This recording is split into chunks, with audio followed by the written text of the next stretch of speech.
Hai,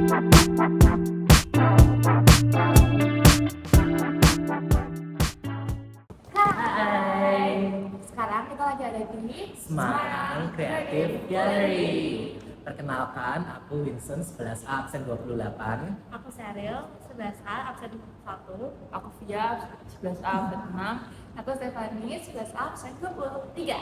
Sekarang kita akan nge-review macam-macam lukisan yang ada di galeri ini. So, check it out. Hai guys, jadi aku akan memulai dengan lukisan pertama, yaitu lukisan yang berjudul Manusia Terakhir yang dibuat oleh Gatot Pujiarto. Nah, lukisan ini dibuat pada tahun 2023 menggunakan metode akrilik, tekstil, dan jahitan on canvas. Lukisan ini berukuran 120 cm x 90 cm. Nah, dalam lukisan ini saya akan menekankan 3 unsur dan 3 prinsip. Nah, 3 unsur pertama yaitu garis. Nah, karena lukisan ini menggunakan teknik jahitan, dan tekstil juga, maka di sini pelukis menjahit dan membentuk suatu garis-garis yang akhirnya membentuk unsur yang kedua, yaitu bentuk. Nah, dari garis-garis tersebut membentuk bentuk, nah misalnya seperti ini, bentuk oval or something like that.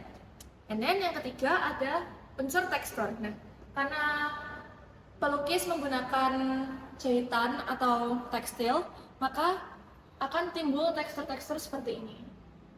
Ya, seperti itu. Nah, masuk ke prinsip, saya menemukan 3 prinsip. Yang pertama ada keseimbangan. Nah, keseimbangannya ini pun simetris menurut saya, karena bobot lukisan sebelah kiri dan bobot lukisan sebelah kanan itu sama.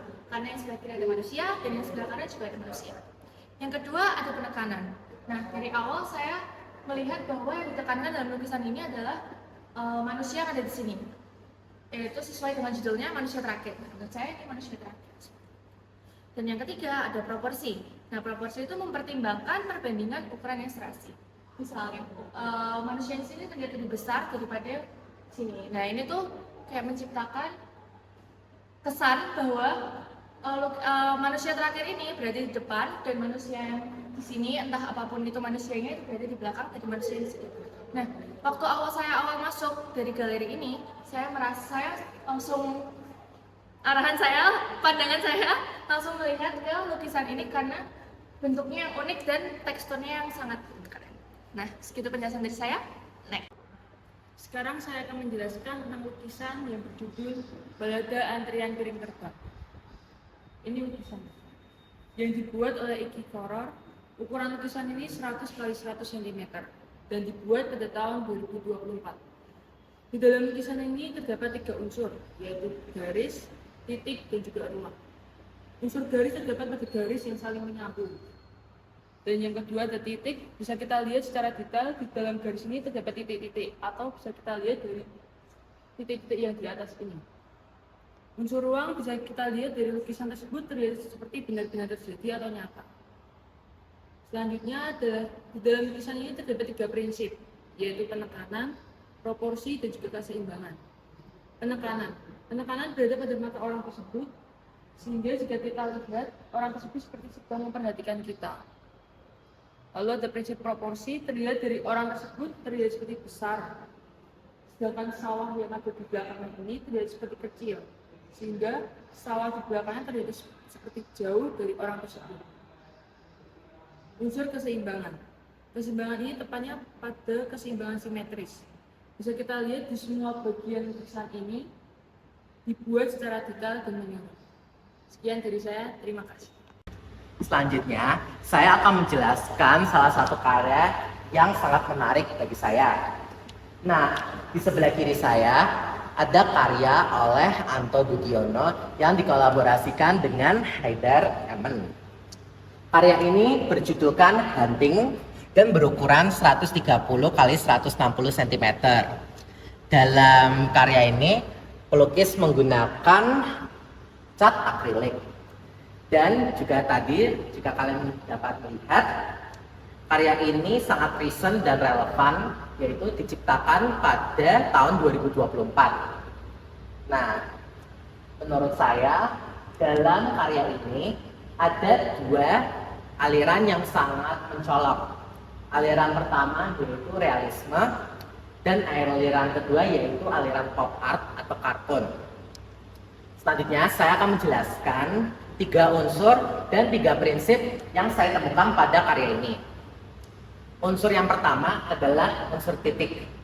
Pada karya ini terlihat sangat jelas bahwa pelukis menggunakan banyak sekali unsur titik dalam pendetailan dari karya ini. Seperti pada contoh bisa dilihat pada rambut dan bulu tangan atau rambut badan lainnya.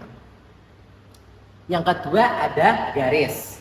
Dalam karya ini banyak juga unsur garis yang digunakan, seperti pada contoh kursi atau tangga yang dinaiki oleh seorang tokoh yang dilukiskan oleh pelukis.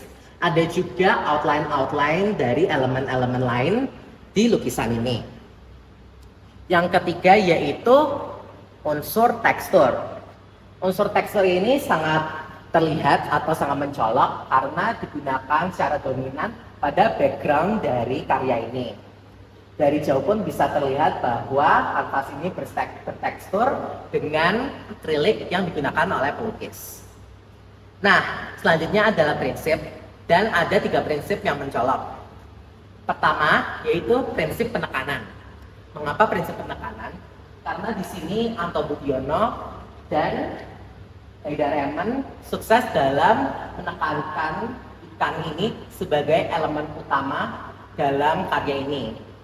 Menurut saya, kenapa elemen ikan ini ditekankan? Melalui judulnya yang berjudulkan Hunting, kita bisa melihat bahwa ada banyak sekali pihak yang sedang memperebutkan atau ingin mencari dan mendapatkan unsur atau elemen ini. Nah, mengapa elemen ikan ini? Menurut saya karena elemen ikan ini digambarkan sebagai seperti impian atau harapan. Nah, prinsip yang kedua yaitu prinsip kontras. Prinsip kontras yaitu terlihat mencoloknya ada perbedaan besar kecil, gelap terang, dan kontras warna yang ada di lukisan ini. Bisa dilihat ada elemen-elemen yang besar seperti tokoh ini, ada pula unsur atau elemen yang kecil seperti kucing ini, atau tokoh kartun yang digambarkan di sini. Nah, yang ketiga adalah prinsip keseimbangan asimetris. Mengapa asimetris? Karena jika dilihat dari jauh, lukisan ini menurut saya kurang simetris atau kurang seimbang, karena semua elemen yang ada di lukisan ini hanya ditekankan di bagian kiri kanvas dan elemen utama di bagian kanan kanvas. Nah, sehingga ini menciptakan perspektif bahwa bagian kiri kanvas memiliki lebih banyak bobot daripada bagian kanan kanvas. Maka dari itu bisa dibilang bahwa lukisan ini memiliki keseimbangan asimetris. Nah, menurut saya sendiri, saya sangat suka dengan bagaimana Anto Budiono dan Haydar Emen melukiskan karya ini. Karena bisa terlihat banyak sekali elemen yang menarik dan elemen yang bisa dibilang cukup mainstream, dan pesan yang dibaliknya bisa tertangkap dengan jelas pula. Sekian dari penjelasan saya, bisa dilanjutkan dengan penjelasan selanjutnya. Nah, selanjutnya saya akan menjelaskan karya dari Suwandi Waeng yang berjudul Memory Series ke-6. Karya ini dibuat di kanvas ukuran 135 x 135 cm di tahun 2024. 3 prinsip yang ada di lukisan ini adalah prinsip penekanan, proporsi, dan juga keselarasan. Lukisan ini termasuk prinsip penekanan karena menyandingkan 2 unsur yang berbeda. Bisa dilihat bahwa terdapat 2 warna yang berbeda yang mencolok dalam lukisan tersebut, sehingga penekanannya terletak pada warna kuning di kursi tersebut yang mencolok. Kedua, terdapat prinsip proporsi, karena dalam lukisan tersebut mempertimbangkan pembandingan ukuran yang serasi, yaitu luas dan sempit.